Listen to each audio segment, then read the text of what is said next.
2 తెలుగు రాష్ట్రాలలో మీకు అద్భుతమైన ఫాలోవర్స్ ఉన్నారన్న వాక్యాన్ని ఖచ్చితంగా చెప్తారని అందును బట్టి నేను దేవుని స్తుతిస్తున్నాం. మాట ఇక్కడ నేను ఇంటరప్ట్ చేసినందుకు క్షమించండి మూర్తిరాజు గారు. సార్, ఒకవేళ ఫాలోయర్స్ ఉంటే ఉండవచ్చు, కానీ ఆ ఫాలోయర్స్ నిజంగా ఫాలోయర్స్ అయితే వాళ్ళకి చిన్న సవినీయమైనటువంటి నా మనం ఏంటంటే, నా ఫాలోయర్స్కే you are not suppose to follow Prakash, you are suppose to follow Jesus Christ. ఇది ఒక్కటే నేను మీకు చెప్పాలి. అందుకు నేను అర్హుని కాదు. ప్రభు ఒక్కడే అనుసరించడానికి, గురువుగా పూజించడానికి అర్హుడు. కాబట్టి నాకు శిష్యులుగా సర్వ సృష్టికి వెళ్ళి సువార్త ప్రకటించి శిష్యులుగా చేయమన్నప్పుడు ప్రభు ఉద్దేశం ఏంటంటే ఆయనకి శిష్యుల్ని చేయమని, మనకి శిష్యుల్ని తయారు చేసుకోమని.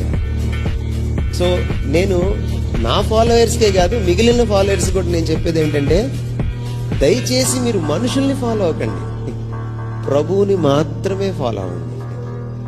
అభిమానించండి, అంతవరకు పర్లేదు. అభిమానం వెర్రితలలు వేస్తే ఆరాధనగా మారుతుంది, వ్యక్తి పూజగా మారుతుంది. అది భయంకరమైన విగ్రహారాధనని దేవుడు వ్యభిచారంతో పోల్చాడు. అంచేత దైవజనుల్ని పూజించడము అన్యులు విగ్రహాలని పూజించిన దాంతో సమానం, వ్యభిచారంతో సమానం. అంచేత దైవజనుల్ని గౌరవించండి, పూజించకండి. There is a big difference. ఇది చాలా ప్రాముఖ్యమైనది. ప్రభువుకి మాత్రమే మహిమ చెందాలి, ప్రభువుకి మాత్రమే ఘనత చెందాలి. ఏ వ్యక్తిని మనం పూజించడానికి వీల్లేని పని. కాబట్టి నేను మీకు సవినయంగా మనవి చేసింది ఏంటంటే, ముఖ్యంగా నేటి యువతర ప్రభువుని ఆరాధించండి, దైవజనుల్ని గౌరవించండి. అంతే. ఆ గౌరవాన్ని మించి వెళ్ళకండి. దైవజనులు కూడా నేను సవినయంగా కోరుకునేది ఏంటంటే, మిమ్మల్ని ఎవరైనా అలాగా అతిగా గౌరవిస్తుంటే ఖండించండి, పబ్బం గడుపుకోకండి, ఆ పైన కూర్చోకండి. స్తుతుల సింహాసనం పైన కూర్చోవద్దు.